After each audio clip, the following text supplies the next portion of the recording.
Welcome friends. আজকে supreme কোর্টের DA মামলার শুনানি ছিল এবং প্রথমেই বলি আজকে শুনানি হয়েছে। এবার এই যে শুনানিটা, এটা স্পেশাল বেঞ্চ গঠন করে যে দুজন শ্রদ্ধেয় বিচারপতি এই মামলাটি শুনছিলেন তারাই আজকে শুনেছেন। এর আগে যেদিন শোনার কথা ছিল স্পেশাল বেঞ্চটা গঠন হয়েছিল, শুনানি হবার কথাও ছিল, কিন্তু অনিবার্য কারণে সেই স্পেশাল বেঞ্চটা উইথড্র হয়ে যায় বলে শুনানিটা হয়নি। এবার আজকে শুনানিতে কি হলো, এর আগে আপনারা জানেন যে সুপ্রিম কোর্ট যেদিন মূল রায়টা দিয়েছিল এই ডিএ মামলার, সেদিন তারা একটা মনিটরিং কমিটি তৈরি করে দিয়েছিল, ইন্দু মালহোত্রা মনিটরিং কমিটি। তাদের কাজটা ছিল রাজ্য কিভাবে ডিএ দেবে, তার যে টার্মস অ্যান্ড কন্ডিশন, মডালিটিস, বিভিন্ন যে প্ল্যানিং, সেই সমস্তগুলো মানে এক কথায় নীতি নির্ধারণ তারা করে দেবে ইন্দু মালহোত্রা কমিটি। তো তারা তাদের যে রিপোর্ট সেটা মুখবন্ধ খামে সুপ্রিম কোর্টকে জমা দিয়েছিল এবং সেটা সুপ্রিম কোর্ট খুলেছে এবং পড়েছে। কিন্তু বিষয়টা যেটা হলো যে সেটাকে নিয়ে যে কাউন্টার করা হবে, যারা কাউন্টার করবে তারা হচ্ছে কর্মচারীদের পক্ষের যারা সংগঠন, অর্থাৎ এই ডিএ মামলার সাথে যুক্ত যে বিভিন্ন সংগঠন রয়েছে যারা প্রথম দিন থেকে এই মামলাটি লড়ে আসছে।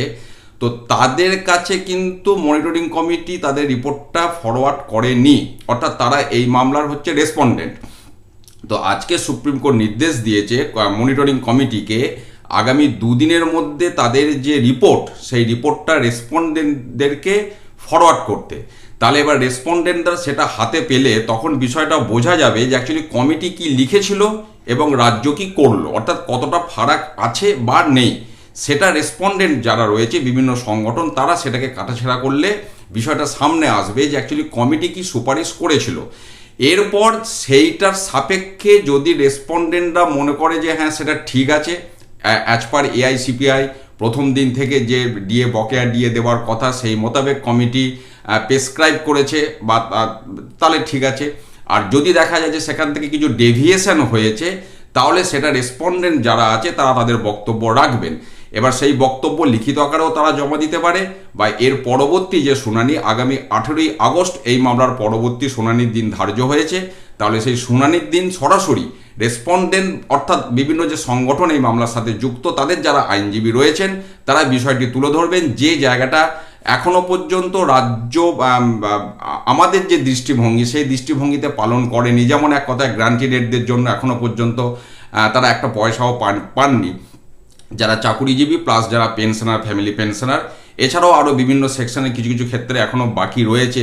তারপরে হিসাব নিকাশের যে বিষয়টা, এখন রাজ্য কি দিয়েছে আর মনিটর কমিটি কি সুপারিশ করেছিল, এই দুয়ের মধ্যে পার্থক্য, এটা হচ্ছে প্রথম কথা।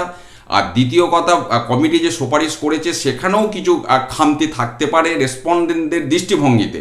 তো সেই সমস্ত বিষয় নিয়ে এরপর একটা সওয়াল জবাব হবে আগামী 18ই আগস্ট। এই হচ্ছে আজকের মামলার যে শুনানির আপডেট, আমি সামগ্রিকভাবে আপনাদের সামনে তুলে ধরলাম। ভালো থাকুন, সুস্থ থাকুন, ধন্যবাদ।